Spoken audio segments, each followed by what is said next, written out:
Welcome to Andy and Ari on 3. What a day. What a day, Ari. We just watched Tennessee go down at Arkansas.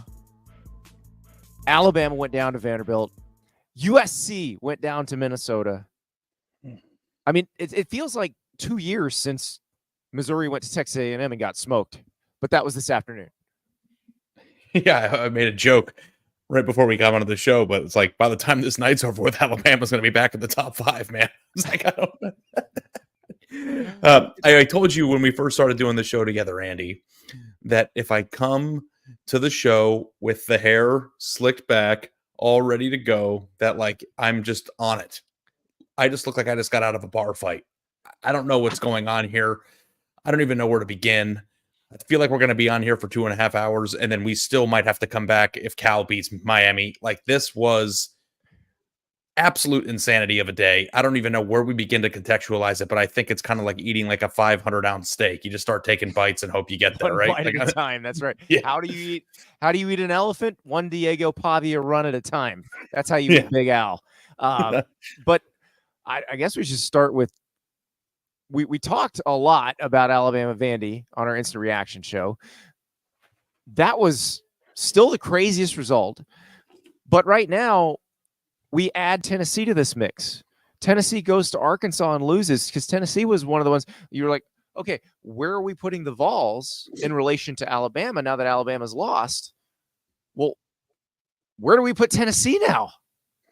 Yeah, I can't even begin to try to think about how to stack these in order here. But, you know, Tennessee goes on the road after an open week, an emotional win against Oklahoma, and, you know, they lose, and Arkansas's backup quarterback was in. Right? Taylor Green got injured. So, like, I mean, and Nico ran out of bounds instead of throwing it into the end zone on the last play of the game. But, yeah, we're talking about a team that 2 weeks ago I thought was a legitimate SEC contender. And now they're losing on the road to Arkansas. I think we both think that Arkansas is a lot better. We've been saying that on the show all year than people have been saying, but still, like, Tennessee's supposed to be above this. Alabama's supposed to be above this. And, you know, one theme that I've been getting a lot just in my mentions, and maybe I need to mute my mentions on social media because it's getting to me, but like everyone's like, they haven't played anybody. Well, Andy, who has played somebody? Like, nobody's played anybody. They're going to say they'll say that in week 13 that they haven't played anybody. So just don't worry about that. They haven't played anybody. People that they haven't played anybody. People are just going to say that over and over again. But I really want to dive into the question, though. Let's dive into it, though. What's the answer? Who has played somebody? Well, Alabama's played somebody. They played Georgia and they beat them. Then they played Vanderbilt and they lost. Tennessee's played Oklahoma and beaten them. But they played Arkansas and they lost. Like, it's mind-boggling. It is mind-boggling. The one thing I feel like we can say, well, I don't know if we probably not, because these things change from week to week. But Marley for Prez in the chat, Pittman is safe. I mean, I do actually feel like Sam Pittman should be safe. Like, Sam Pittman has done a hell of a job. They have an overtime loss at Oklahoma State. They have a 5-point loss to Texas A&M, which, in light of what Texas A&M just did to Missouri, looks like a pretty good performance. Like, Arkansas is pretty good. Yeah, they are very good. You know what I've been thinking about all day, Andy? When we did the live reaction show after the noon slot, talking about how A&M fans had the best day of the week, or the best time window because their team got a blowout win. They could feel good and sip their whiskey. I got to watch this. And they can watch the rest of the night with impunity, just laughing at people. You would talk about a day of a Texas A&M fan right now. Like, nobody's had a better day than an A&M fan today. Can you imagine your first? Well, you probably had some drinks during the game, but let's say you didn't. Let's say you were on edge and wanted to make sure that you just enjoyed the game. So you went back home, you poured that first one as you're watching Alabama Vandy. Like, you're gone at this point. You are 17 sheets to the wind at this point, because you've watched Vanderbilt beat Alabama in non-fluky fashion, it's probably the strangest thing that happened all day. You watched Arkansas limit Tennessee's offense all night, score at the end of the game. You watched Max Brosmer get shoved over the goal line for Minnesota to beat USC. By the way, you're going to owe me $1,000, but I'm going to wait till Penn State beats them next week.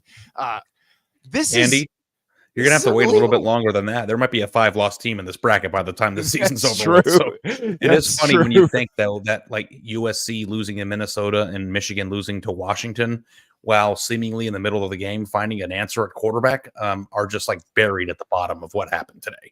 So we found Jack Tuttle today. We found Jack Tuttle. But Washington beat Michigan. Yeah. It's unbelievable. Yeah, and the best thing about this is that you went to the Florida UCF game thinking that your night was going to be, potentially miserable. Florida gets an easy win. You don't have to worry about it. And now you come back to you're in the press box, I think, right? So like, yeah, I'm in the press box still. You're still over there living the dream. So in the name of trying to be somewhat organized, do you want to try to just like break down Bama, Vandy first, and then we'll try to get people what they want, or how do you want to do this? Yeah, let's do that. Somebody in the chat clearly was listening to us the other day. Ratchet Dewan says Pavia will be story of the year. That's right. We nominated him for story of the year the other day. We said, hey, you're a nominee for story of the year because you said only God knows who's going to beat or who's going to win the Vandy Alabama game. Well, guess what? God knew apparently more than we did because we all thought Alabama was going to win. Yeah, I think somebody needs to go get that vacuum cleaner trophy made for us, and we can get it printed with Vanderbilt's quarterback's name on it. Connor Stalions Memorial Story of the Year trophy. Yes, Diego Pavia, the leader in clubs.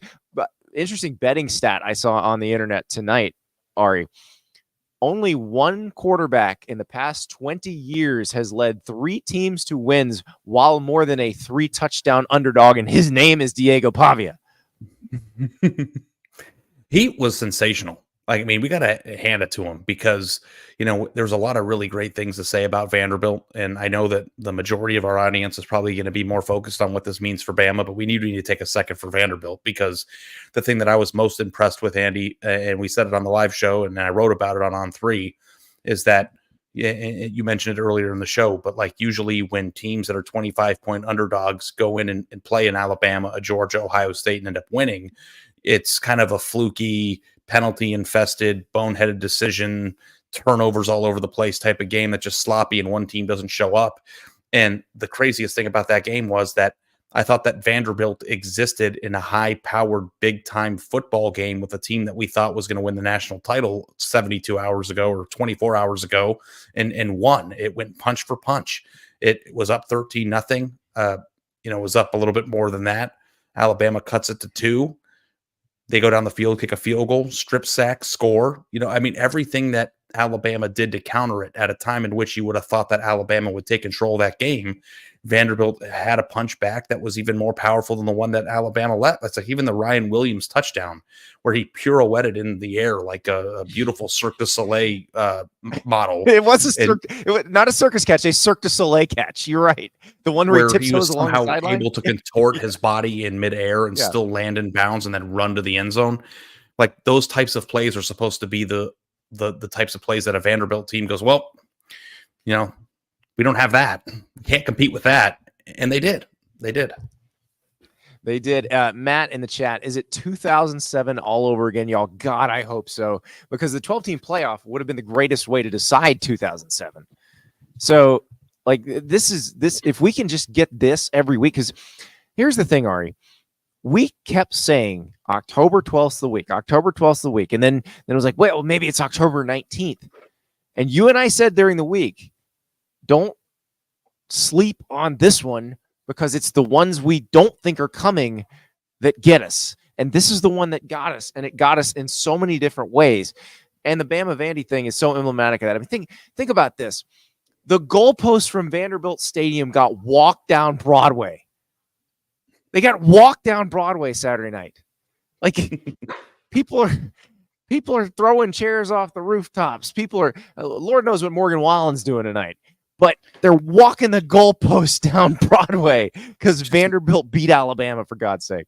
It's not the right time for you and I who work for a company that's headquartered there to not be there. That would have been pandemonium. That would have been fun. But I don't know. We would have been doing this from a rooftop on Broadway. I Lord knows how many beers I would have had by this point. Yeah, I haven't had one yet today, and I don't know how I got there. But, here we are sipping back Diet DP at 11 p.m. So here's the deal.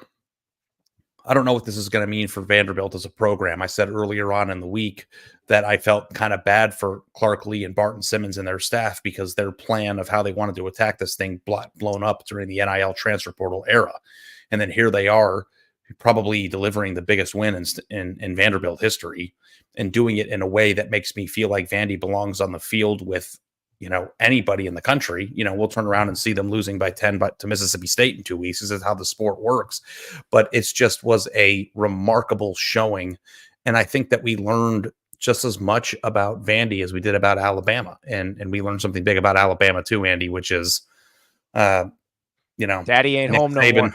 Nick Saban ain't home anymore. And, it is kind of a funny thing because I do feel like we were living in this fantasy land or this like land of acceptance that Nick Saban wasn't going to coach and live forever, but the thing that he built was going to shine through and that Kalen DeBoer was going to take it and things were going to keep going without a hitch.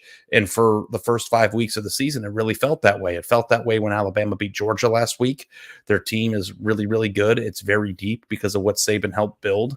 Ryan Williams was a guy that Kalen DeBoer plucked himself and kept in the fold. And, it felt like things were moving as seamlessly as possible. And we lived in this reality or this fake world where we actually convinced ourselves that Alabama could still be Alabama without this man. And then out of nowhere, the only way that God could know, Vandy shows up. And it reminds you that, this Alabama team went 100 consecutive games between 2007 and 2021 without losing to an unranked opponent. 100 games in a row. They did not lose these games. And I don't know the reason why that happened. I don't know if it's because the other team wasn't scared or because Nick Saban wasn't able to, psychologically intimidate people. But Alabama is a different place now. And I feel like we have to accept that reality. It doesn't mean that they can't be good. It doesn't mean that they can't go on to win the national title this year or get back into the mix. They absolutely, most certainly will. But it's different. Ari, as you're saying this, Cal just scored a very long touchdown on 4th and 1. This is just one of those days, buddy. Just one of those days. And here's the thing. I believe you about the Saban stuff. I said it. Daddy ain't home anymore. That said, Alabama still might win the national title. Alabama probably is going to make the playoff.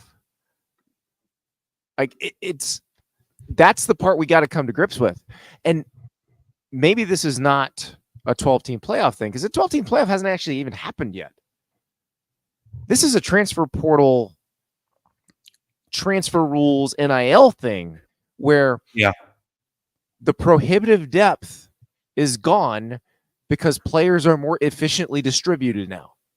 Well, so you have chances for teams like Vanderbilt to beat teams like Alabama. Now, Nick Saban saw this coming. Nick Saban didn't want to work in a world where a team like Vanderbilt could beat a team like Alabama, but that's the world that they live in now. Yeah, well, the thing you have to start to analyze, and this might be a Monday or Tuesday topic because there's so much to get through today, but just something to put on the radar of like, is this 2007 all over again is going to be a question that we probably hear quite a bit. It's something that people in the chat have been saying. We've seen it on Twitter, all that stuff. But the question isn't, is this 2007 again? It's whether or not the sport is built in a way that makes 2007 more likely to happen on an annual basis. Like that was a very crazy year in a sport that is pretty consistent with who's good and who's bad during a time period where recruiting was still king. Now, if you do believe that Vanderbilt is situated in a way that's gives them a chance to compete physically snap for snap with Alabama, which we just saw with our own two eyes. But Vanderbilt can go get New Mexico State's quarterback and then suddenly be able to compete with Alabama. Because that's what happened. If we really wanted to break it all down, that is, if we wanted to boil it down to its essence, that's what happened. Yeah. Well, what I will never understand is how Vanderbilt was able to run the ball down Alabama's throat for 4 quarters. I'll never understand how they went 12 for 18 on 3rd down.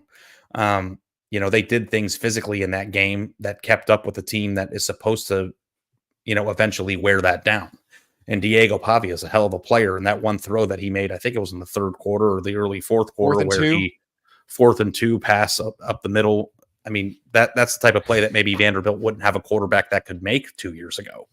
I'm down to understand that, but that's still like, it's like on one hand, I want to believe, and all the evidence has shown that the sport is set up in a way now where rosters are neutralized in terms of the star talent advantage. But on paper, these teams are still pretty unevenly matched. Like Alabama is not an even match for Vanderbilt. Maybe there's a player that you can throw in there that neutralizes it a little bit, but still over the course of a 4-quarter game, it's still supposed to shake out in the end where the team that's deeper, faster, bigger, and stronger wins. And that's not what happened on Saturday in Nashville. No, it's not what happened in Nashville. It's not what happened in Fayetteville. It's not what happened in Minneapolis. And that's probably the new reality, the new normal, because again, I think players are distributed more efficiently now. You don't have the massively prohibitive depth advantage. Although, look, Georgia did boa constrict Auburn. Like they went, they got back to normal. So that's the question, is who can get back to their normal after they get shocked and then make sure that doesn't happen again. All right, we got to go to Fayetteville after this. We've been to Nashville. We've watched the goalposts march up and down Broadway. After this word from Wendy's, we're going to Fayetteville. Ari, your official welcome to On 3. We are presented by Wendy's, the Saucy Nuggs. That's our specialty item. We have every flavor of Saucy Nug. You've been training for this your entire life. I was telling everybody before this, but my dad looked at me in the eyes when I was a kid, and he said, son, you can be anything you want to be. You just got to put your mind to it and work hard. And I said, I want to eat Wendy's on camera. So I made it. Here I am. So I'm going to just get started. Okay, I'm going to grab some garlic parm. Okay. I like the garlic parm is a very full, savory. The other, the honey barbecue's got your sweet. This is your ultimate savory here. Buttery and savory. Nothing better than washing it down with a crisp zero, too. You know what I mean? Oh, yeah. A little Coke Zero action. Now, that's the spicy buffalo. That's tremendous. I think that's kind of the perfect.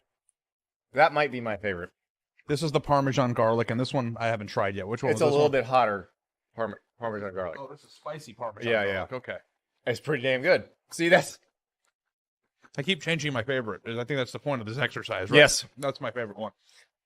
I could put down 32 ounces of Coke Zero and be like, it will not. Where's the next 32 ounces of Coke Zero? Well, and hey, free refills in the restaurant. So Wendy's new Saucy Nuggs. Take the crispy and spicy nugs you love and turn them up to 11. Choose between flavors like buffalo, honey barbecue, garlic parm, or if you're a real heat seeker, try the spicy ghost pepper only on Wendy's signature spicy nugs. I dare you. That's 7 delicious ways to try the nugs you already love. Pick a flavor, grab some extra napkins, and prepare to nug. I've never nugged before. All right, Ari. We're going to Fayetteville. Not a place that Tennessee has had good memories of. 1998, the national title team almost got derailed there. The 2024 team did go down there. And I thought when they got it to 14-3, I went back to what we said after they beat Oklahoma.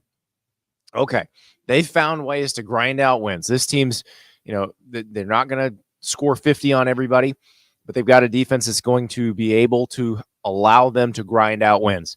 Arkansas did not let them grind this win out.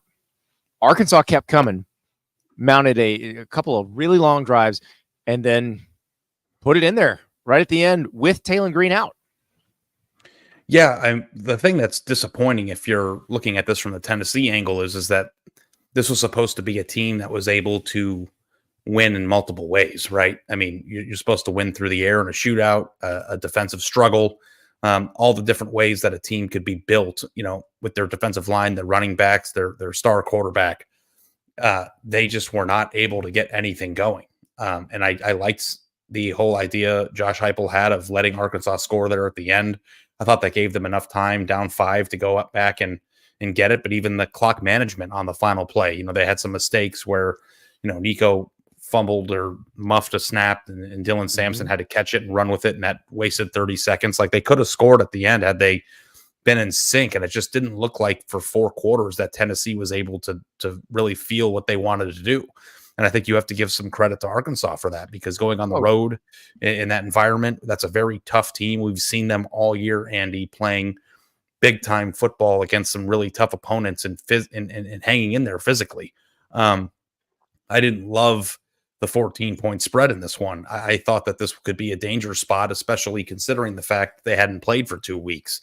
And I didn't think that Tennessee was going to lose this game by any stretch of the imagination. But Arkansas is a lot better than people think they are. Yeah, they are. And Travis Williams did a fantastic job. The defensive coordinator, you saw him on the show about a month and a half ago. He loves to dial up the pressure, and he had Nico guessing tonight and had Nico struggling. And I thought, the last play was emblematic. And look, you realize this is a guy who he's in his second year. This is his first year as a starter. He doesn't have that many starts under his belt. And things like, not realizing you have to throw the ball because time's up. I guess as he got near the line of scrimmage, I'm standing in the Florida press box and like screaming at the TV, like, you can't do that. Like, you're going to cross the line of scrimmage. What are you doing? And he crosses the line of scrimmage. He goes out of bounds, and that's the game. It's over. Yeah. Yeah. Or have the frame of mind to draw up a play where you throw it immediately, and try to get, to the marker. To the end zone as quickly as possible. But the second he rolled out, I was like, this is bad news. And, part of that's inexperience, but also part of that too is just terrible clock management from the coaching staff all the way down the field. Yeah. And so the question for Tennessee is this offense as good as we thought it was? It feels like their defense is the one that's kind of carrying them now. So they're going to play Florida next week. They obviously have to play Alabama and Georgia still. Now, look, Alabama and Georgia have looked beatable as well. They've been beaten. But is Tennessee's offense going to be able to move the ball on those teams? Because it didn't move it all that well against Oklahoma. It didn't move it very well at all against Arkansas. So where's the explosive, 50-point a game type offense that we've come to expect? Because if you put that with the defense Tennessee can play, you've got a team that can win the national title. Mm-hmm. But if you are not that offense, if you are a, 20-point a game, 25-point a game type offense that can hit 35 or 40 on a good night, then I don't know. I don't know what happens. Yeah, it's like after the Oklahoma game, you kind of talk yourself into the fact that, they knew Oklahoma wasn't going to be able to move the football real well. They had an opportunity to get up a few scores and kind of, make sure that the game went smoothly. They didn't try anything extra tricky, and just you could talk yourself into the fact that, Heupel could have taken his foot off the gas because he was back home and didn't want to do anything funny, all those things. But it's like, are we sure that they're able to run it up? And, you look at Nico's ability, and even that throw that he made on the final drive where he rolled out to, he made someone miss, rolled out all the way to the other side of the field, got his body straight and threw a 40-yard pass downfield. Like, the physical traits and the ability is there. But then you look at the box score the last few weeks, and it's like 158 yards, 160. It's not like they're lighting it up. So that said, I think Dylan Sampson is still one of the best running backs in college football. I think he rushed for 160 in this game. They do have enough playmaking ability, at least in the backfield, to take some pressure off and to score. And it just seemed like, again, a team that couldn't get anything going. Sean in the chat, my takeaway from today is that I won a Vandy versus Arkansas game. That would be so much fun, those two teams. Because, think about it, Ari. Has Arkansas played a game that wasn't entertaining yet? Oh, no, not at all. And I still can't get past the fact that they were able to get to the promised land without Taylor Green on the field. Like that, to me, it's just, I heard the announcers talking about how Tennessee could play conservatively and try to play some field position because they weren't going to be able to get a first down without Green. And then all of a sudden I look up and they're in the red zone, and then Tennessee's letting them score. It's just a banana land day. It is. All right. Where do we want to go next, Ari? There are so many places. Do we want to go to Minneapolis? Sure, we could do that. But I wanted to say one thing that we didn't say. Okay. If you were looking for an in-depth breakdown of Bama, It's in the podcast feed. We did an instant reaction video for 30 minutes talking about it. Just want to make sure that you don't think that we're just ignoring the Alabama of today. We talked a lot about it. Yes. It's a video on the channel, and it's also in the podcast feed wherever you get your podcasts. Exactly. Also, a detailed breakdown of Texas A&M and Missouri, which we are going to talk about a little more on this show, but we also did that as a video on the On3 Sports YouTube page and on the podcast feed. So if you're looking for something on that, if you want more on that, we definitely talk about it. Of course, we had no idea what was coming the rest of the day when we were talking about that. But yeah, let us go to Minneapolis, because this, I think, like if you gave Lincoln Riley truth serum on the day, I'm assuming he was told, hey, we're working on a conference thing when he took the USC job. But when he fully found out that they were going to the Big Ten, I think if you gave him truth serum, like his deepest, darkest fear was that he'd be losing a game at Minnesota or at Rutgers or at Illinois. And that really just takes the shine off the job. Like, it's one thing if you're losing to Oregon or if you're losing to Washington out west. Maybe you lose to Oregon State on a Friday night or something weird and happens in Pullman. But going to Minneapolis and losing, going to Champaign and losing, that's the fear when you join the Big Ten. It's that. And, oh, by the way, you have to play Michigan and you have to play Penn State. And eventually you're going to have to play Ohio State, even though you don't have to play them this year. This was the fear, because if they can't beat Minnesota, how's this going to go? Yeah, it kind of goes into this notion, too, of overthinking the analysis a little bit. It's like we're not that far removed from USC losing a game to a team that threw for 32 yards. You know what I mean? And Michigan is or was supposed to be a much better version of that. So you would think that because they were in a 4-quarter game with a team that won the national title last year, has some draft picks on defense, that that was a pretty good sign that they would at least be able to exist in games like this. And the thing that is most surprising to me, not even so much that Minnesota scored 24 points or won the game in the final minute by, bully balling 4th and 1 from the 1-yard line, 4th and goal, I should say. It's that their skill position talent, like usually when Minnesota plays teams that are situated with players like Zach Branch, they can't cover those guys. And to watch USC struggle to move the football for a large portion of that game, it's one thing to not be able to get a stop or to let a team like Minnesota run effectively, but to not be able to get yours on offense is the thing that's most concerning to me. Yeah. It's like, I don't know. Darius Taylor was the best player on the field tonight. Mm-hmm. So, I mean, like USC in most, like you think in these games, you're going to have the best player at least, 90% of the time. Darius Taylor is the best player on the field. That's not good.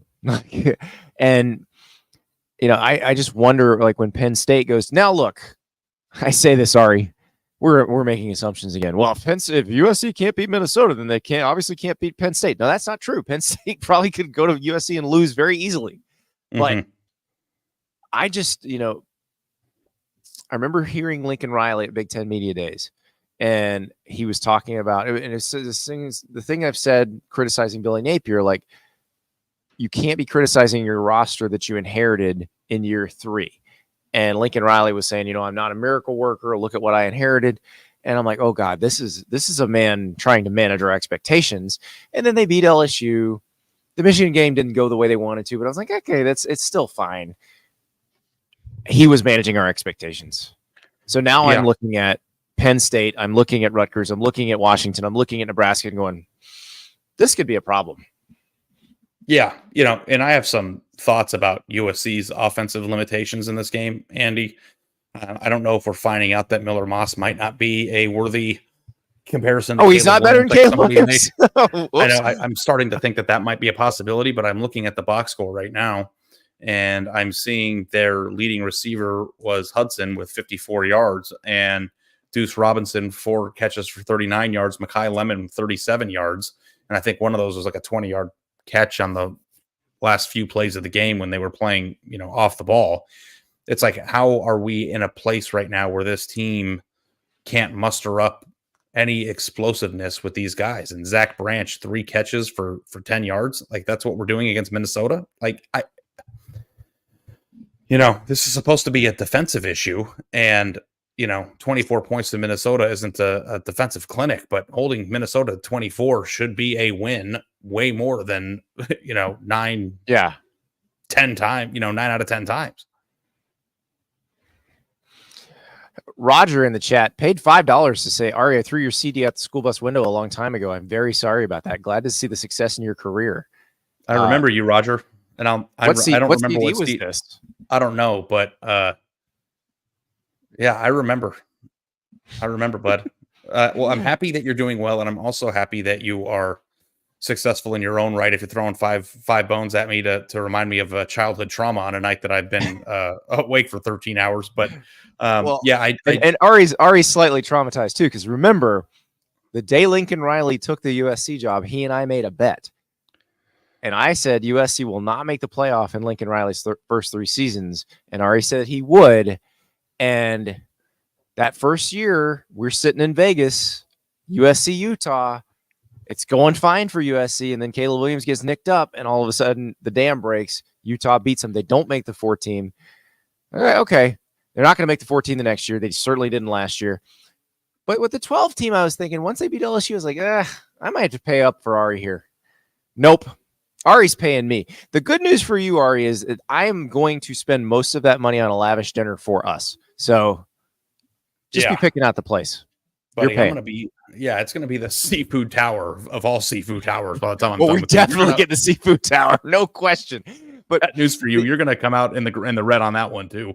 But yeah, that's a tough break for me. But that's the way the cookie crumbles. And frankly speaking, even though I was a half a football away from cashing that bet in year 1, I was wrong. Like my thought process of what USC was going to be at this point and who they actually are pretty night and day. And there's no circumstance of conference or, playoff expansion or anything else that kind of changes the fact. I thought that USC was going to turn into a West Coast juggernaut. And now I'm sitting here, 3 years into this talking about how they can't get a 60-yard receiver against Minnesota. And I just don't know where it all got away. Well, and so there's another big picture question to be asked here. I mean, with Alabama, we were asking the big picture question of, okay, this means Nick Saban, he's done. He's not coming back. You're in a different world now. Is Lincoln Riley a very different coach than what we thought he was going to be? Yeah. I don't know if it's Styles makes fights career for him, because in the Big 12, that might actually be the best place for the way that he runs his program. Now, we always talk about Nick Saban's superpowers, and his ability was to adapt schematically and rules-wise and recruiting-wise and everything else to make sure that he and Alabama were on the cutting edge of every single major change that the sport has seen. So, I don't know if I'm in a position where I would have, without question, said he was a top 4 coach in America 3 years ago, and have a lot of respect for what he's done with the quarterback position and his offensive scheme, to just saying he stinks as a coach now. But he seemed to have done the things, Andy, that we wanted him to do, make a change of coordinator, get more serious about practicing, fix your defense, all the things that he had to do. He seemed willing to do it, maybe a year late, but he still did it. And I just don't know, if this doesn't work, maybe you have to go back to the well and get another dynamic quarterback that can put up 50 points a game, which I'm assuming he's able to do because that's what he does. And then combine it in 2 years with this Danton Lynn defense with guys that they recruited and, hope that they can put together a team that had last year's offense with the team of this year's defense. I still think that is within the realm of possibility. But in terms of me thinking it was going to be a 18-month process before they were just rivaling Georgia and Alabama on the West Coast. I mean, if you would have had visions or seen what I saw in my head when he got hired, I saw complete and utter domination in recruiting on the West Coast. I know what you saw, man. Yeah, it was glorious. Yeah. And it's a house overlooking the Pacific. We actually took the tour of Lincoln Riley's house when he bought it. Did a show from there virtually, of course. We would never actually show up. It's not like a Dan Campbell thing. But I would, if he invited me over to that house, I definitely would have shown up. Oh, I know you would have, but he's not inviting you to his house. We've said too many mean things at this point on the podcast. So I just, it's amazing to me because it seemed like one of the reasons for leaving Oklahoma was he didn't really want to go to the SEC. And I think going to the Big Ten is essentially the same thing. And so whatever he was trying to get away from, he just got pushed right into, and it's not going to get them what they want. And so I do wonder how that's going to go moving forward, because can he turn it into what they ultimately wanted? Now, different AD than who hired him. Jim Cohen is the new AD. So I'm fascinated to see how that situation unfolds, because there's no escape route. Like there's no, like Lincoln Riley's not being clamored for by the NFL teams anymore. They don't want to go get him. I don't think there's a program at the same level of USC that would want to hire him. And if there were, I'm not sure it's a place he'd want to go, because the same problems are going to follow you there too. Like whether you're in the Big Ten or the SEC, either one, you're dealing with this. Yeah. I mean, you're also talking about like what you said, like imagine the world that he signed up to go to. California dreaming in the Pac-12, where you're playing Arizona State, Arizona, Washington State, Oregon State, and you can get away with building your program the way he did at Oklahoma, having a high-flying, sexy offense with really good West Coast players and win a lot of games that way. I mean, I thought the blueprint for what Lincoln Riley's teams could look like or would look like would be what it did in year one with Caleb, with a marginally better defense, and it would have mirrored a lot of what he did at Oklahoma. But that's just not the position that he's in right now, and he's got to figure out a way to recruit the athletes that they need on the defensive side of the ball, make sure that this isn't a one-year blip of success before it gets back to reverting to terrible defense, and make sure you can hold on to a certain quarterback recruit that might be making an eye for Indiana at this point. So, and the thing that Indiana, a top 10 team, by the way, potentially. Indiana, the first bowl eligible team of this season. That was the first team to hit 6 wins this season. If you had your 5.5 over ticket that I told you to get after we had Kirk Signetti on the show at Big Ten Media Days, you cashed that today. So there you go. Let's remain in the Big Ten. We'll talk about Indiana a little more. Andy, in a bit. Andy, can I hijack something for a second? Yeah, go for it. Hijack away. I just don't want to know when you want to talk about Notre Dame, because Notre Dame had a pretty big come up today. I'm not talking about just what we saw from the Mizzou game and the A&M game, but now if USC stinks and they can't operate on the same field as Minnesota, which games are USC losing this year? Or I mean, sorry, Notre Dame. Army and Navy. That was easy. So we'll get to that. We'll get to that part too, because we got to talk about Army, we got to talk about Navy, and we got to talk about Notre Dame. But first, Rick in the chat reminds us that number 10 Michigan got beat by the Washington Huskies today. Yes, the favored Washington Huskies, who covered the spread. And this was a game that it felt like when Michigan made a quarterback switch. So they went to Jack Tuttle. Remember, Jack Tuttle started his career at Utah, then went to Indiana, then went to Michigan, where he was the backup to J.J. McCarthy. He was hurt at the beginning of this year. That's why he was not really a factor in the quarterback competition between Alex Orji and Davis Warren. But on Saturday night, Sharon Moore said, okay, the Alex Orji thing is not working. We're going to Jack Tuttle. For a little while, it worked. They had enough of a passing game to open up their running game. They took a lead, but then it all fell apart. Yeah. I think that we kind of knew. I mean, I didn't know. Maybe it would have been interesting if Jack Tuttle would have turned out to be the man with the golden arm who helped save Michigan from one dimension.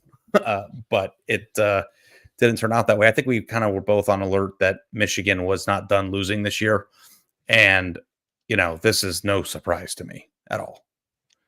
So, as Durr says in the chat, is Michigan about to go 7-5? I mean, I think if things break right for them, they don't.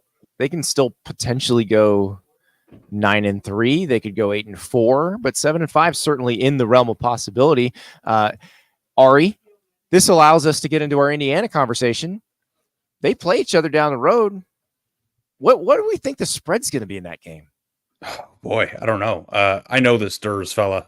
He is a Michigan fan, and I'm happy he's here right now. I think that it's going to be a rough year, though. So that said, Michigan fans in general this is the trade-off for what you got last year. So, enjoy that trophy, polish it like Nick Saban used to do in the playoff commercials, and hope Sharon Moore can build it back up. But, I did write a column this week about Indiana, and, basically was a quasi apology for not considering them more. And look, they are 6-0. They won at Northwestern on Saturday by 17 points. And they have a pretty interesting 3-game stretch here with Nebraska, a team that got a pretty big win against an undefeated Rutgers team on Saturday. Washington, which, again, showed a pulse with the win over Michigan, and then Michigan State, Michigan, Ohio State. So they've got a pretty interesting road ahead, but there aren't a lot of teams on this schedule that I don't think that they can beat. And when I say a lot of teams, I think there's only one that Indiana cannot beat, and that's Ohio State. And even then, with what we saw today, I'm not willing to say anybody. Are you sure? Are you willing to go there? I don't know. But I think that Indiana go there anymore. I think Indiana, I would expect to beat Michigan at this point. Now, I don't know if Michigan's offensive line will be able to maul Indiana. They haven't played a team that plays as physically as Michigan does yet. But Indiana has better skill talent. And Ari, I want you to go back. I want you to rewind about 30 seconds. I want you to say that sentence that you said again. The one that you probably never thought would pass your lips. Oh, I don't know. Anytime in the last 30 years. That I expect Indiana to beat Michigan? Yes. That's how banana land this season is. That here in the year of our Lord 2024, at the end of week 6, we're like, of course Indiana's supposed to be Michigan. Why not? Yeah, I mean, they have a great runway, and, for a minute there, they weren't having the sexiest game against Northwestern, and then they turned it on and won pretty comfortably. So, I think we're kind of at the point now, too, where, getting to 6-0 in a season like this or in a system like this has to mean something, and we can play they haven't played anybody yet game. And, honestly speaking, Indiana doesn't have a amazing quality win. I think UCLA was pretty good, but, that team was not even functional against Penn State on Saturday. So, I don't know, where you would hang your hat on, just like that's proof of concept. But I don't know that we Nebraska can play that game with a lot of Bloomington. If they beat Nebraska and Bloomington, we're feeling pretty good about it. Meanwhile, Nebraska, they have 2 weeks to prepare for that game too, right? Yeah, I believe so. Yeah, and they have Nebraska beat Rutgers this week. So Nebraska, we're on bowl eligibility watch for the Cornhuskers. So yeah, this is high times. This is big time for some schools that have been down. Like, think about it. Vanderbilt hadn't beaten Alabama since 1984. Indiana's bowl eligible. Nebraska's 1 win away from bowl eligibility. It's like the ugly ducklings have grown into beautiful swans, and now the queen bees. I'm mixing my metaphors here, but it wasn't a good day for Gretchen Wieners and that crew. So yeah, and hand it to Nebraska for winning a 1-possession game. Now I understand they've been up by 14 the entire game until Rutgers scored with 5 minutes left, but it still counts, right? There wasn't a lot of game time opportunity to mess up the 1-possession lead there with 5 minutes left. But that, I think if Indiana can host Nebraska in 2 weeks and win there, I think that would be a pretty impressive victory just because of the way that Nebraska plays. And, we were talking a lot about Rutgers and, how good we felt about them coming into the week. And that was a pretty good win for them. Rutgers couldn't do anything offensively despite having one of the best running backs in college football. Nebraska won the goal line stand was awesome. Yes, it really was. So, but I think that's going to be relevant. I mean, I was paying attention to that game today. I don't know if you were. I was paying attention to Nebraska Rutgers, because if Rutgers would have won that game, then we'd be having a Rutgers conversation right now too.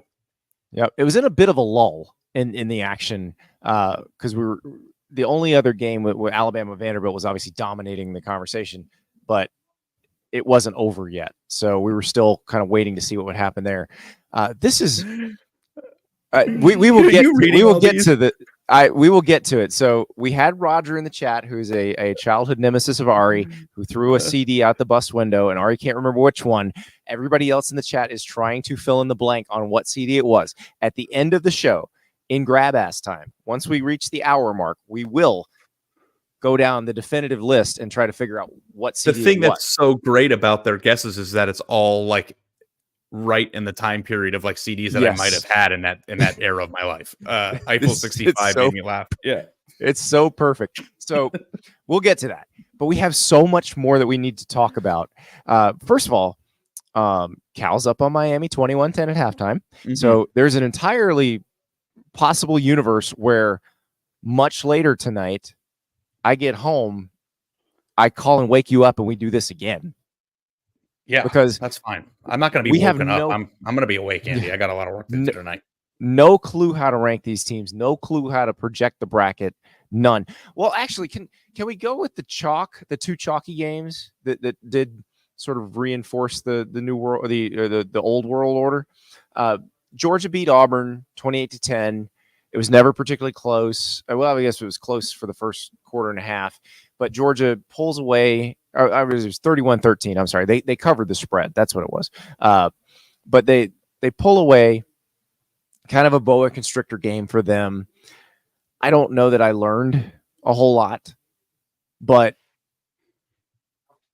at least Georgia looked more explosive offensively early. They scored early, which they hadn't done most of the season, and then they just controlled the game the rest of the way.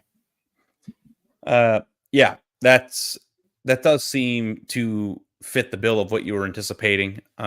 What was the spread of this one again? It was 24, right? Like they covered it. It was 23. It was 23 and a half.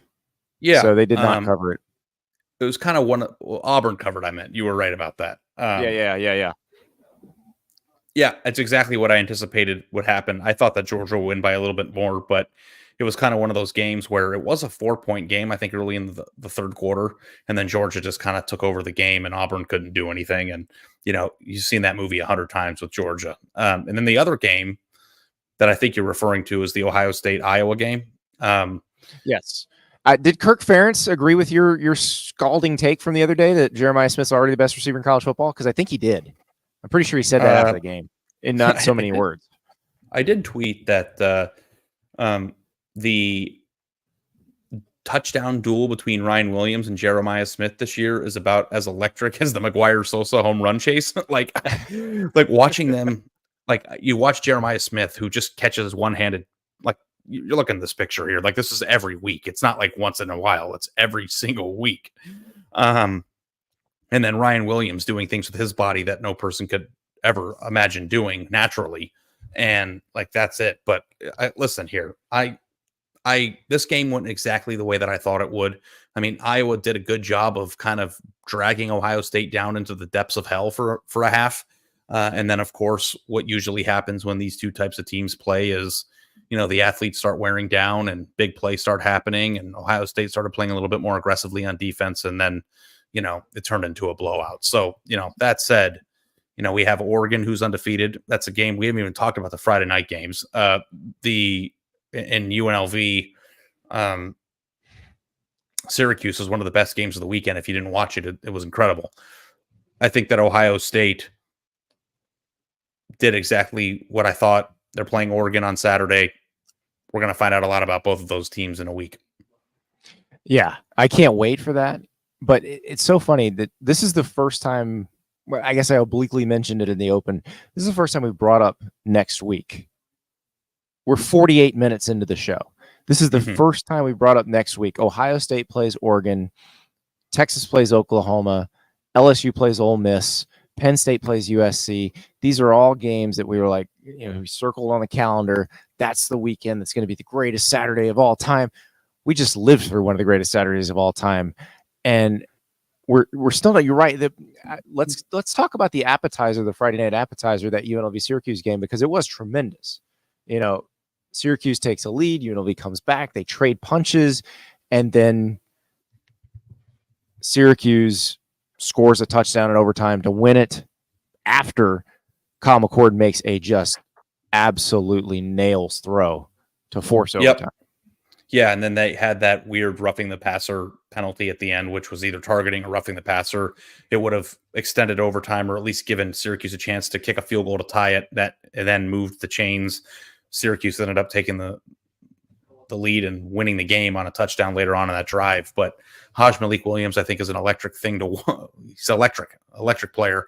And I wanted to just take a moment to make 2 points about UNLV, Andy. One is that in this conversation that we're always having about who the best players in college football are, Travis Hunter is always at the top of the list.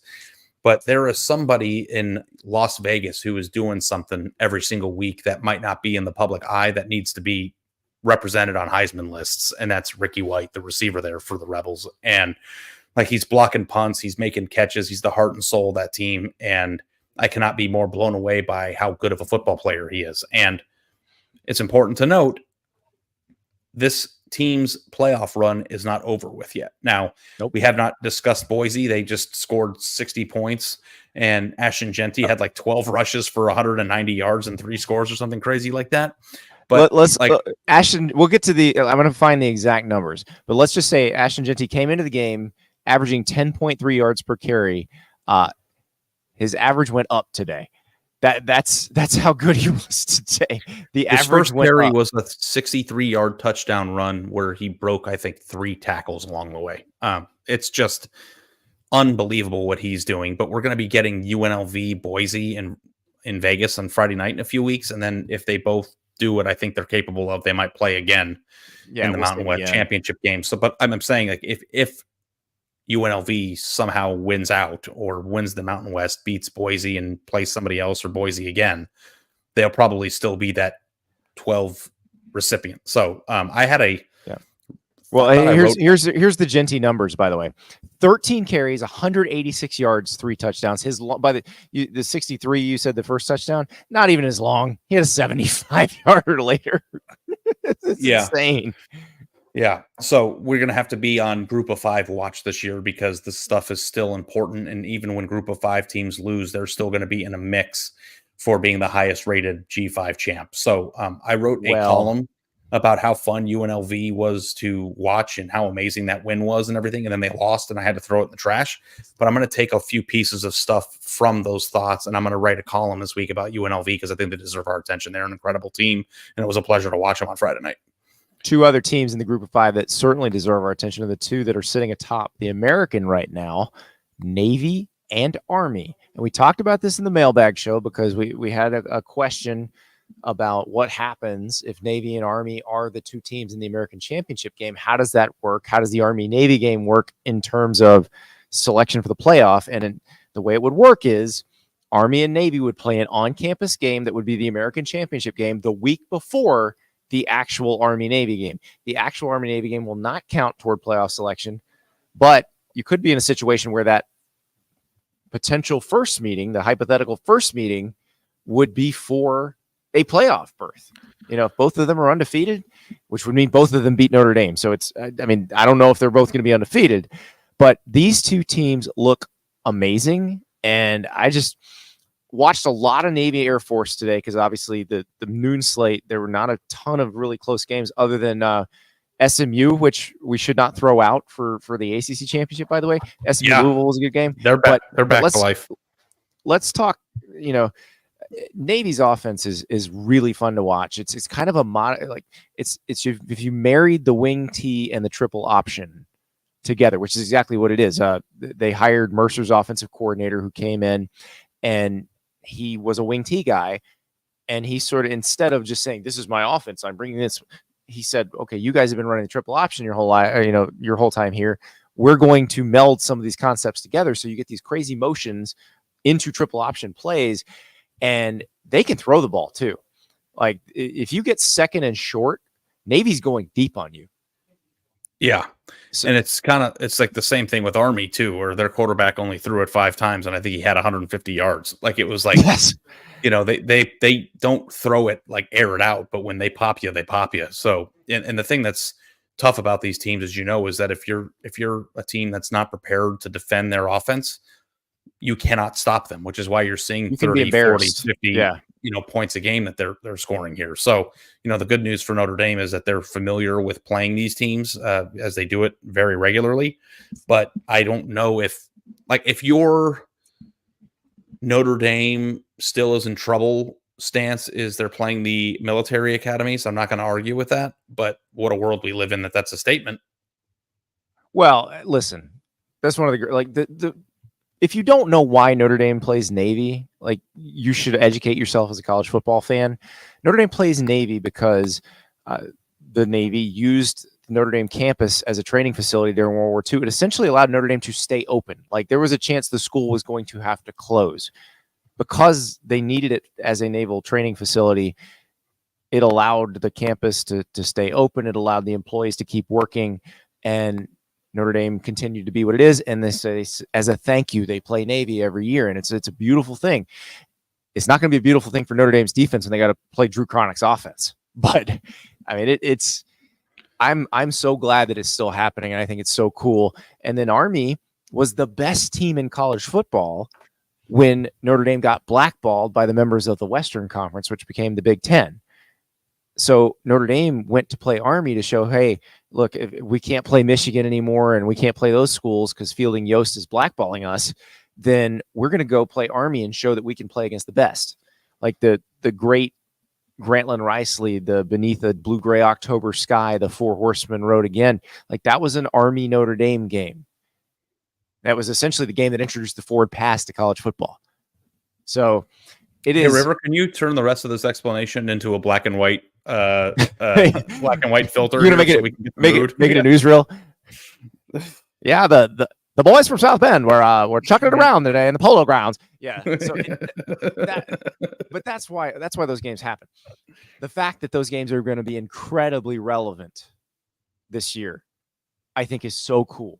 And you mentioned we got to talk about the Notre Dame of it all. They didn't even play today, but because of what Texas A&M did to Missouri, that Notre Dame win in College Station now looks even better because Texas A&M beat Arkansas last week. That Notre Dame win in College Station looks even better. They still have to win these games. Like they gotta beat Navy. They probably have to beat Army too, but their resume doesn't look that bad, even though they have that horrific loss to Northern Illinois. And the obvious overt road game that is supposed to be dangerous at USC at the end of the year is not necessarily as daunting as it might have felt previously. Yeah. And also, by the way, just going to tell you this right now, Notre Dame's probably going to be in my top 10 tomorrow because who the hell else is going to be? Somebody has to be. Oh, here's a couple of teams that could be in your top 10. Are we ready to put Ole Miss back in? Because they went to South Carolina and whipped up on the Gamecocks. That was a really impressive win. It went exactly the way that I thought it would. I don't know if I'm ready for that yet. We're going to have to see how many teams I need still. Like we don't even know if we need to have an extra one with the way that this Cal Miami game's going. But, the ranking of these 10 is just a hodgepodge of nonsense, and I'm just going to embrace it. I'm just going to put teams where I feel like they deserve to be, and people are going to go nuts, and we're going to move on to next week. But this has got to be 10 times more difficult than I ever thought this ever could be. I am fully ready to project Ohio State as the number 1 seed in the playoff and for them to lose at Oregon next week. Fully ready for that. So yeah, it could happen. Won't even be surprised. The look ahead spread of that game is, but it's funny because we have been circling October 12th on our calendar for months, and you're coming here and you're spending a few nights at the house, and we're going to be doing the show here next week in this room. And it's just like this weekend that we just got done watching from our couches is probably going to be the most revelatory weekend of the year. Yeah. Well, we say that. Maybe not. Yeah, we don't know. Durs asked if we could discuss the Dylan Stewart penalty. Yes, please. Let's discuss that. That was a penalty in the Ole Miss South Carolina game. Dylan Stewart sacks Jackson Dart, pantomimes firing an automatic rifle into Jackson Dart, emptying the clip, as it were, gets penalized for that, and then Ole Miss scores, and then Jackson Dart makes fun of him on Twitter. That is took 100 shots and missed everyone. That is the second or the first of 2 brandishing a weapon impersonation penalties that I saw today. Yeah, we had the sword one. But the sword. He lifted his shirt up and looked down like he had. That's what. It was packing heat. That's what. Because when they sheathe the sword, you see the DBs do that a lot. They don't seem to care that much about that. But so, it's not a real weapon. It's a sword. What is this? The medieval times? Yeah, it was interesting because he lifted it. And I mean, if I had abs like that, I'd probably lift my shirt up a lot too. But I know. but he had like his play card was down. I was like, what are we supposed to be looking at here, sir? I accidentally just flashed my nip on the screen there. Sorry about that. It's all right. We're gonna get banned from YouTube now. I'll send the email. I'll get this show unbanned. Don't worry. All right. Well, Yeah, one other chalky game that we have not mentioned because all this chaos was happening around it. But Clemson went into Tallahassee, beat Florida State. Brock Glenn had a couple nice little moments, but Kate Klubnik again looking pretty good. I don't think top 10 Clemson fans were entirely happy with not completely blowing out the Seminoles, but look, if I told you that was going to be the final score at the beginning of the year, you'd be like, I'll take that. That's fine. Yeah. And now we're looking at 4 consecutive wins. Wake Forest and Virginia next 2 games, so they probably should be 6-1 heading into November. And then they've got Louisville, which is supposedly a huge test in the ACC, but not sure about that anymore after they just lost to SMU. That's another conference that's kind of all over the place. I feel like, if it's not, we're 2 quarters away from Clemson being a top 3 seed again. We are. Now, look, I already moved them ahead of Miami. I moved them ahead of Miami last week in the projection. And it doesn't really matter if they wind up in the ACC championship game. Yeah. But here's the thing. Are we sure it's going to be Clemson and Miami? Or could it be Clemson and the Ponies? Because SMU went to Louisville and won. Like, SMU has 1 loss, and it is to BYU, which, by the way, is leading the Big 12 at the moment. Yeah. And you were a little bit worried about SMU at the beginning of the year because that Nevada game in the first week of the season was a very ugly game. And they also have had some quarterback, carousel stuff going on until they landed on Jennings, and Jennings got hurt temporarily and Preston Stone came back into the game, but it does seem like they're finding their groove to beat Florida State 42-16. Obviously the rivalry win against TCU, I believe the score was 66-42. And then Louisville here, it was a great game. 3 wins in a row. And, this is now Louisville's 2nd consecutive loss. So like maybe the sun is setting on that being a quality win for people, but it is definitely a sign in the right direction. And I think SMU was like 20-1 to win the ACC before the year started, and they were anticipated to have a really good year, really good team. So, yeah, Stanford, Duke, Pitt, Boston College, Virginia, and Cal. What are we looking at here? Think about this. I want to invent a time machine just so I can go back 5 years. Only 5 years. And find anyone who likes college football, and pull them aside and say, "Excuse me, sir, let me buy you a beer. I'm going to tell you a little story. In 2020, I know you're enjoying 2019, and please do enjoy going outside, enjoy being around other people, because you're going to have to stop doing that for a little while. But in 2024, Cal and SMU are going to play a game at the end of the season that may determine who plays for the ACC championship." Mm-hmm. Let that sink in. Cal and SMU. Yeah. And I do want to, speaking of the new conference world, but I wanted to take a step into the Big 12 for a minute and give some flowers to a team that someone mentioned in the chat that I've been thinking a lot about. I know who you're talking about, and I'm ready for it. Go. Yeah. Iowa State scored 43 points on Baylor, improved to 2-0 in Big 12 play, 5-0 on the year. And as this Big 12 that's kind of wacky and all over the place is trying to figure out what it is, you're looking at an Iowa State team here that now is looking down at West Virginia, UCF, Texas Tech, Kansas, Cincinnati before ending the season against Utah and Kansas State. Like, this team has a really long runway to get to 10-0, and very exciting situation that is happening there in Ames. And maybe it's the rise again of Matt Campbell's stardom into coaching carousel stories, but like, they're in a pretty good position to score 43 points against Baylor and to control that game. I thought was very impressive. And it looks like this is a team that probably has to, start to take some consideration with BYU on who you want to project as the Big 12 champion. Can I just say, let us project every team that is currently undefeated in the Big 12? Like, because I know when I do the bracket projection, I always have who could just be a kind of win and in conference champion. I'm going to have every Big 12 team that is currently undefeated in the league listed. So that's Colorado, because they play Kansas State next week. So we'll find out if they can stay undefeated. But it's also Iowa State, and it's also West Virginia. So West Virginia has lost to Penn State and Pittsburgh. They have not lost in Big 12 play. They went to Stillwater and beat the living crap out of Oklahoma State today. Yeah, by the way, well, there's the Cowboys might not be other good. Teams that are undefeated in Big 12 play as of right now, and that's Arizona and Texas Tech, who are playing each other at the moment.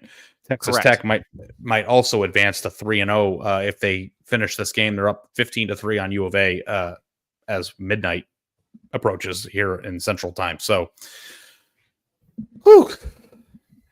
Ari, we've definitely gone past the grab ass portion, but I do want to mention the game I went to tonight, Florida and UCF.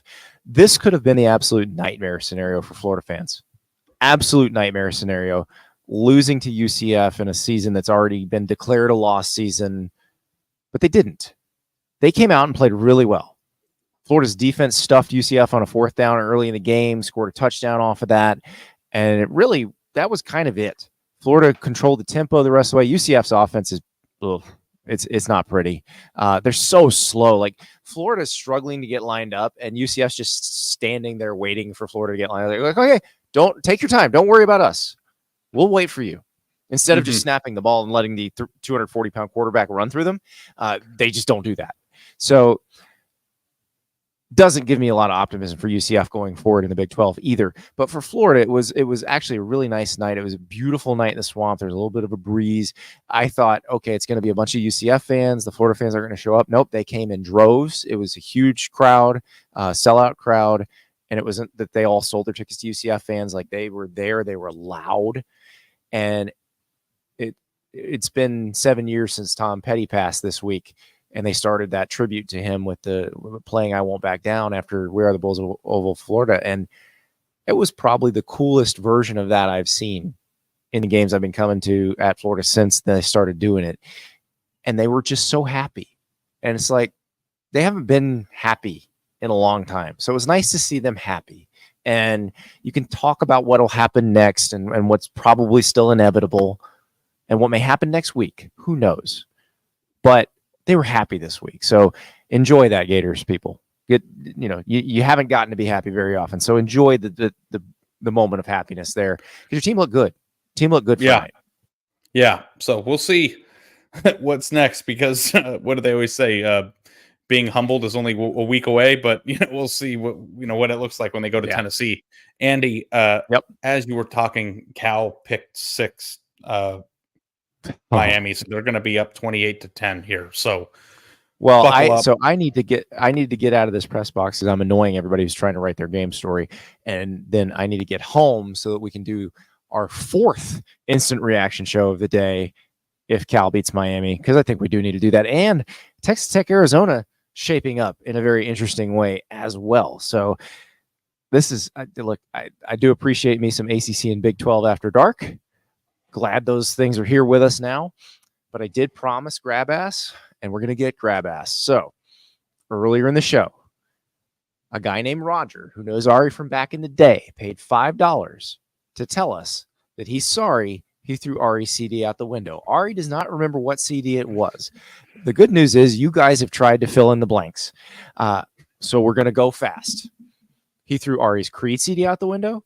He threw Ari's Baha Man CD out the window. He threw Ari's Ashley Simpson CD out the window. He threw Ari's Sheryl Crow CD out the window. He threw Ari's Dixie Chick CD out the window. He threw Ari's Hanson CD out the window. He threw Ari's Vanilla Ice CD. That Vanilla Ice is like 10 years too early for this. But this next one's right in the wheelhouse. He threw Ari's Smash Mouth CD out the window. He threw Ari's Kids Bop CD out the window, y'all. He threw Ari's Everlast CD out the window. That's also probably 10 years too early. He threw Ari's 98 Degrees CD out the window. That may have been it. He threw Ari's Eiffel 65 CD out the window. I'm blue, da-ba-dee, da-ba-da. He threw Ari's Take That CD out the bus window. Take That. Did not expect a Britpop reference there. He threw Ari's Rent soundtrack out the window. That is right. Oh, this one's very timely. He threw Ari's Nelly Furtado CD out the window. He threw Ari's Aaron Carter CD out the window. Oh, no. This has got to be it. He threw Ari's Hoobastank CD out the window. That's it. I'm done. It was Hoobastank. I'm declaring that it was Hoobastank. The reason Ari is you. The one that got me that you didn't have listed there was they threw Ari's Now CD. You remember those Now compilations? Oh, that's what I call music, baby. Now that's what I call music. Yeah. Well, that was a pleasure. I know that these Saturday night shows kind of just have the life of their own, and they meander. It happens. They aren't as structured as the week ones, but you got to also understand too that it's the flavor of the day. It's two dudes talking about the game. You know, we will be having shows every single day during the week, and we'll be more structured in those shows. But this was kind of a nice stream of consciousness to get the day recapped, and I guess I'll be seeing you here in about an hour and a half.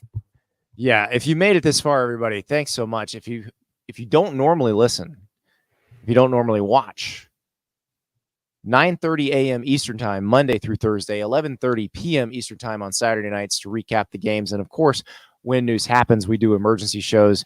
There's just been a lot of emergency shows today because it's been a wild day. It may not be over. Thank you so much. Please tell a friend. Subscribe to the On3 Sports YouTube channel. Give the thumbs up. Smash the like button. Throw some comments out. Throw some reviews on your podcast feeds. You can get us anywhere you find your podcast. Please give us a 5-star review. You guys have helped us climb the Apple Podcast sports charts. It's amazing. It's wild seeing us among the titans of the industry every day. That's because of you. So thank you so much, and we'll talk to you again soon.